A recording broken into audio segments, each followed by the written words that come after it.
89 jeunes nouvelles recrues au sein de FARDC venus du territoire des Kwamout, dont la province du Maïndombe, ont été présentés ce mardi 27 décembre 2022 aux autorités politiques et militaires de la RDC au centre d'entraînement de Kibomango. Au nom du chef de l'État, Madame Nana Manouamina, ministre auprès du président de la République, a remercié ces jeunes qui ont choisi la voie de la raison de servir la nation sous le drapeau, mais également les autorités coutumières qui ont convaincu ces jeunes de répondre à la mobilisation générale lancée par les commandants suprêmes.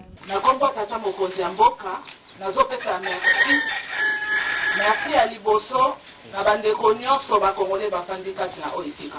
Na batitra na bino na ba qualité na bino respectif pour na implication na bino nyonso. Na pesi bino merci. Na ndenge boyoki mbela ya tata mokonzi ya mboka. Na félicité bino oboza mibali ya solo. Boza na souci ya kobondela mboka na bino pe ya komema kimia. Yango na remercier bino.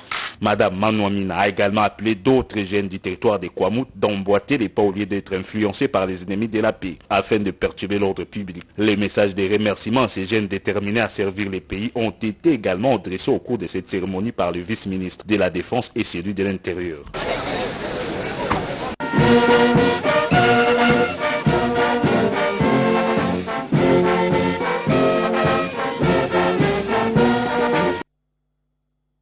Le général Lombe, ancien commandant de la 21e région militaire à Kananga, a été entendu comme témoin par la haute cour militaire jeudi 22 décembre 2022 à la prison militaire d'Indolo. C'était dans l'affaire en charge du colonel Mamboueni, Loutete Jean de Dieu et consort, poursuivi pour assassinat des deux experts des Nations Unies commis le 12 mars 2017 au village Moyo Moussouila. Pour le général Lombe, le colonel Mamboueni, alors officier de son état-major, avait pris des contacts avec Zaïda Catalan et Michael Chap sans l'en avoir informé.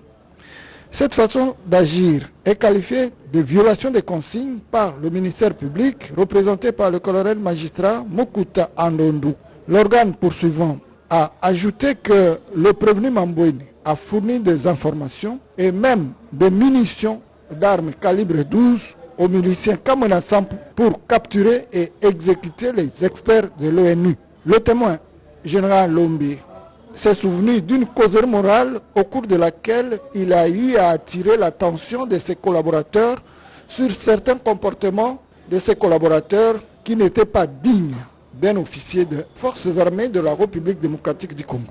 Il a fait allusion au prévenu Mamboueni qui ne lui a pas présenté un rapport pour expliquer comment il est entré en contact avec les deux victimes précitées. La haute cour militaire présidée par le général de brigade Massungi Munakami va poursuivre l'instruction de la cause à la prochaine audience.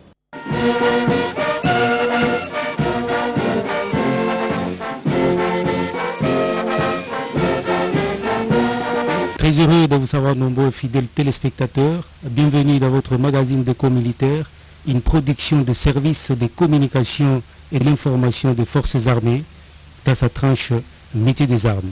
Aujourd'hui, nous allons parler de l'état des lieux, de l'enrôlement et de recrutement massif de jeunes Congolais au sein des forces armées de la République démocratique du Congo. Je suis accompagné du lieutenant Dexter Nzunzi. Bienvenue et merveilleux. Bonjour mon lieutenant, bonjour aux téléspectateurs, aux merveilles. À ce sujet, chers téléspectateurs, nous avons porté notre choix sur le général-major Ekenge Boumoussa Effoumi Sylvain. Mon général, bonjour. Bonjour. Et merveille. Merveille à vous aussi et à tous les téléspectateurs qui nous suivent en ce moment.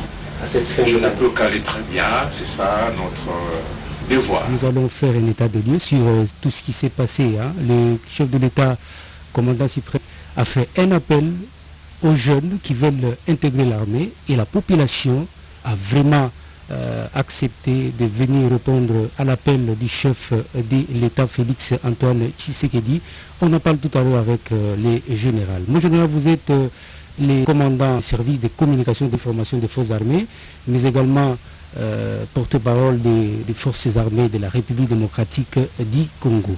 Alors, dans l'entrée de jeu, puisque nous n'avons pas beaucoup de temps, depuis le 3 novembre 2022, le président de la République a lancé la mobilisation générale et a appelé à cette occasion les jeunes Congolais à s'enrôler massivement pour servir la patrie sous le drapeau.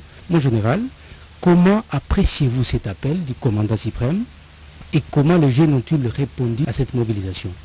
Le commandant suprême a joué son rôle de chef des armées. Il a également joué son rôle constitutionnel de susciter les jeunes au patriotisme. Et vous devez savoir, et les spectateurs aussi, que nous n'avons qu'un seul pays, la République démocratique du Congo, qui est notre patrimoine commun. Et ce patrimoine commun mérite d'être défendu. La population congolaise qui compose ce patrimoine commun mérite d'être protégée. Et cette mission incombe aux Congolais, pas aux étrangers. Et ces Congolais, ce sont ces jeunes que le président de la République appelle, que le président de la République mobilise, que le président de la République demande à s'enrôler massivement pour rejoindre les rangs des forces armées, pour servir la patrie sous les drapeaux. Et le commandant suprême n'a joué là que son rôle de responsable numéro 1 de la défense de l'intégrité de notre pays et de la protection des populations. Et je vous apprends, et vous le savez d'ailleurs, que les jeunes ont répondu très massivement à cet appel du commandant suprême à travers toutes les 26 provinces de notre pays. Combien de jeunes sont-ils entendus à l'issue de ce recrutement massif de l'armée? Bon, nous, on veut avoir autant de jeunes possible et c'est pas le dernier recrutement qui sera fait. Ça, c'est un premier recrutement qui vise plus ou moins 30 à 40 000 jeunes pour cette première phase de recrutement. Voilà, je vais donner la parole à mon confrère, Dexter Nzunzi. Merci beaucoup, cher confrère. Mon général, je vous ai bien suivi, vous venez de parler des 30 000 hommes. Mais cela n'arrive pas tous les jours ou chaque année. Je voulais savoir, mon général, quel est l'effet final recherché pour ces recrutements massifs? Le premier effet final recherché, c'est que nous devons rajeunir notre armée. Il ne faudrait pas qu'il y ait des gens qui sont trop vieux au sein de l'armée. Et ça, c'est le premier résultat attendu. Le deuxième, c'est constituer de nouvelles unités. Vous savez, notre armée, depuis un certain temps, est composée de régiments. Et des régiments de 800 et quelques hommes, et on a porté ça à 1800 et quelques. Et nous n'avons que quelques brigades de réaction rapide et une seule brigade de défense principale. Il faudrait qu'on puisse renouveler les unités et surtout en créer des nouvelles. Et c'est ça l'objectif final, c'est ça l'état final recherché, c'est-à-dire rajeunir l'armée, créer des unités mieux entraînées, mieux formées et surtout mieux équipées. Ils doivent avoir leur casernement. C'est ça l'effet final recherché. Alors, en général, l'armée est le dernier rempart de la nation. Est-ce que nous pouvons savoir quels sont les critères qui sont définis pour recruter ces jeunes? Le premier critère, c'est le critère de nationalité. Il faut d'abord être congolais. Ça, c'est le premier critère. Le deuxième critère, il faut être jeune. Puisque un soldat, on ne peut pas recruter quelqu'un qui a 30 ans, 40 ans pour devenir soldat. Et pour être qualifié des jeunes, il faut se situer dans la tranche d'âge qui varie entre 18 ans révolus et 25 ans. L'autre condition exigée, c'est être célibataire sans enfant. Pourquoi célibataire? Pourquoi sans enfant? Parce que c'est ce que veut notre statut, le statut du militaire congolais. Le statut du militaire des FARDC dit que le soldat qui vient, après sa formation de base, va signer un contrat de 7 ans, renouvelable une seule fois. Et pendant les 7 premières années, il doit être totalement consacré au service de la nation. Et il ne peut pas avoir des occupations en termes d'enfants, en termes d'épouses. Parce que lui, il doit consacrer ces 7 premières années au service de la patrie, sous le drapeau. Et ce n'est qu'après les 7 ans, quand il va renouveler son engagement, qu'il pourra solliciter et obtenir l'autorisation de se marier et d'avoir des enfants. Là, il n'y a pas de problème.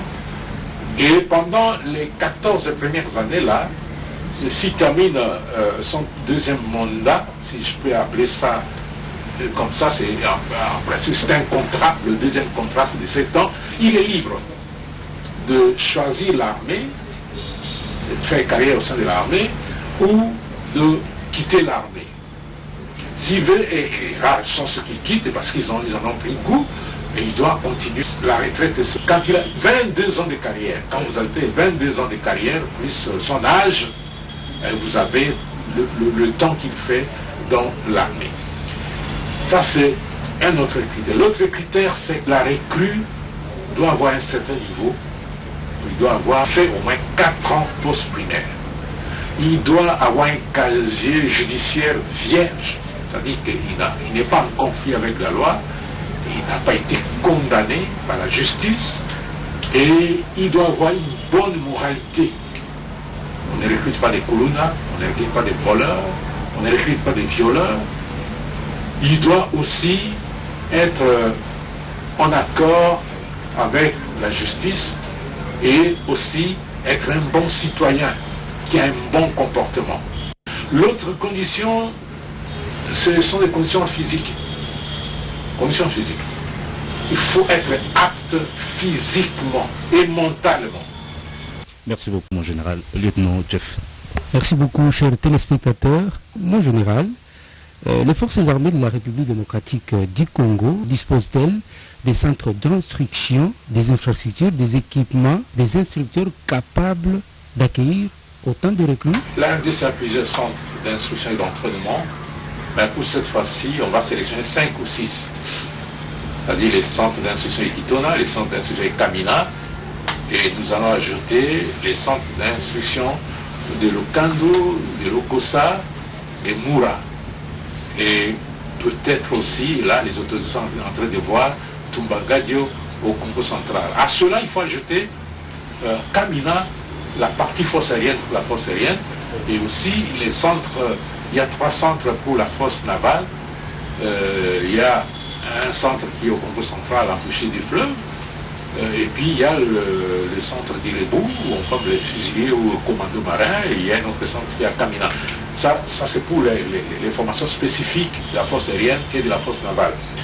Mais pour l'instant, nous retenons Kitona, Kamina, Lokando, Lokusa, Moura, et peut-être aussi Tumbagadio au Congo central qui pourront être utilisés comme centre de formation. Les instructeurs, il y en a, mais c'est un grand défi parce que la plupart des instructeurs ont vieilli, où il y en a qui font fonction, mais on a décidé de rajeunir les corps d'instructeurs, et ça c'est un processus, mais pour l'instant on fait avec ce qu'on a. Par exemple, nous avons commencé par Kitona, on va enchaîner à Kamina et dans d'autres centres. À Kitona, qu'est-ce qu'on a fait? On a trouvé que toutes les écoles sont en congé. On a mobilisé tous les instructeurs du centre d'instruction et on a aussi mobilisé les formateurs des écoles.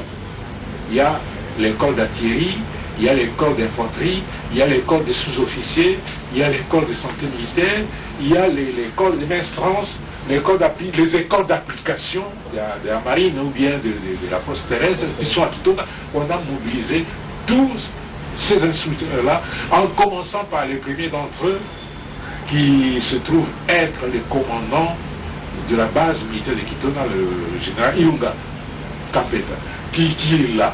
Et ils ont organisé des poules d'instruction avec un chef de poule qui coordonne chaque poule. Et ils ont procédé à la mise en condition, c'est-à-dire au recyclage de tous les instructeurs pour qu'ils puissent parler le même langage et s'occuper de la formation des recrues. Ce qui est vrai aussi, et c'est ce qu'on a déploré par le passé, c'est que les instructeurs étaient clochardisés. Les instructeurs étaient les marginalisés, les laissés pour compte. Mais cette fois-ci, le commandant suprême a décidé que les instructeurs qui font passer tous les militaires de l'armée dans un moule, qui font d'eux les meilleurs, des défenseurs de la République, en tout cas que ces instructeurs ne manquent de rien. Oui, mon général, en parlant de centres d'instruction, vous venez largement de parler des Kitona ici. Je rappelle qu'il y a quelques jours, je crois 2 semaines, vous étiez à Kitona, où le chef de l'État s'est rendu, je crois, pour la première fois, à l'occasion de la présentation des récrits à l'autorité suprême. Il y avait aussi la présence du chef d'état-major général qui s'est adressé également à ce récrit. Mon général, avant de suivre ces images et les adresses du chef de l'État et du chef d'état-major général, vous étiez sur place, qu'est-ce qu'on peut retenir de ces 2 adresses? Ce qu'il faut retenir, d'abord, le chef d'état-major général qui est arrivé 24 heures avant le chef de l'État a expliqué théoriquement ce que la nation attend de ces jeunes filles et garçons qui viennent servir la patrie sous le drapeau. D'abord, la discipline. Et ensuite, les valeurs morales. On n'a pas besoin des voleurs, on n'a pas besoin des criminels dans l'armée, on a besoin des gens, des bons citoyens qui se comportent très bien vis-à-vis de la population et vis-à-vis de l'armée. On n'a pas besoin des peureux, on a besoin des gens qui viennent réellement défendre l'intégrité de notre territoire et protéger nos populations. Le chef de l'État, lorsqu'il est arrivé, il s'est adressé aux militaires des FARDC à travers l'échantillon représentatif de la place de Mwanda et aussi à travers les recrues. Oui, il est revenu d'abord sur l'essence du serment des militaires des forces armées, ne jamais trahir le Congo. C'est très significatif comme serment. Et il a demandé aux militaires d'appliquer, de mettre en pratique ce serment-là tout au long de leur carrière. Et il a dit aux militaires de se consacrer totalement à la défense de l'intégrité du territoire national, de se livrer à l'accomplissement de la mission attendue de l'armée, c'est-à-dire la défense de l'intégrité du territoire national, la protection des personnes et de leurs biens, et lui et son gouvernement s'occuper du reste. C'est-à-dire quoi? Ils vont s'occuper des conditions de travail du militaire. Vous voulez une armée équipée, une armée bien formée, ça c'est son travail. Les conditions de vie du militaire, les conditions sociales du militaire et de ses dépendants, ça c'est son travail, il va s'en occuper, et nous, que nous fassions notre travail. Mais moi, il y avait une rumeur qui circulait, parce que j'étais avec vous à Kitona, que ces militaires n'étaient pas bien entretenus. Ah ben, vous avez vu vous-même, hein, et ce sont les militaires eux-mêmes qui parlent. Ils mangent 3 fois par jour, et la haute hiérarchie, la plus haute hiérarchie du pays a pris soin de donner les instructions pour qu'on prédispositionne au moins 3 mois de vivres. Et au moment où je vous parle, nous sommes déjà à 4-5 mois de vivres entreposés. On a sans pour autant arrêter le nombre exact de récrits qui sont à Kitona. Ça, ils sont à plus de 10 000. 10 200 et quelque chose. C'est toute une armée. C'est toute une... Oui. Mais avant eux, il y avait la division Tamagnola avec 15 000 hommes. Pour ceux qui disent que je spécule pour dire que Quito n'en a pas de... Non, non. Quito a déjà accueilli 15 000 hommes formés par les Nord-Coréens à l'époque, entre 1974 et 1975, si ma mémoire est bonne. La division Tamagnola a été formée par les Nord-Coréens. Et c'était 15 000 hommes. Et cette fois-ci, nous ne sommes qu'à un peu plus de 10 000. Et les conditions sont les meilleurs par rapport aux autres formations. Les recrues mangent 3 fois par semaine, un petit déjeuner, le matin, ils mangent à midi et ils mangent le soir. Chacun d'eux a, pour ceux qui sont dans les bâtiments, un lit. Il y a les lits doubles là. Les lits doubles pour 2 personnes, chacun a un matelas, une couverture, un drap de lit. Chacun a 2 gamelles pour manger. 2 gamelles. Et si on peut encore aller trop loin, il y a aussi pour se laver, chacun a un seau d'eau, on a donné du savon, de la dentifrice, brosse à dents, à chacun. Même le nécessaire à coudre, chacun a une tenue complète. Et effectivement, les casques viennent de partir. Chacun a un groupe est logé dans chaque bâtiment et le corps du génie militaire est en train d'assainir les milieux, d'installer les latrines et aussi de combattre les érosions qui sont de bâtis et villes. Et en plus de cela, on est en train de faire le forage d'eau, puisque comme vous le savez, Quito a un problème d'eau, et il y a des forages qui ont sorti de l'eau et tout le monde sera desservi. On a installé des citernes et il y a aussi des camions citernes pour amener l'eau là où le réseau n'est pas. Et ces stations de forage qui sont en train d'être installées à Kitona, commencez d'abord à Kibomango, c'est pas seulement Kitona. Ça commence à Kibomango et ça va se poursuivre dans d'autres centres de formation qui vont accueillir les recrues. Oui, c'est les mêmes conditions qui sont à Kitona, seront copiées et dupliquées à Kamina et dans d'autres centres. Oui, moi j'ai parmi le défi dans la formation militaire.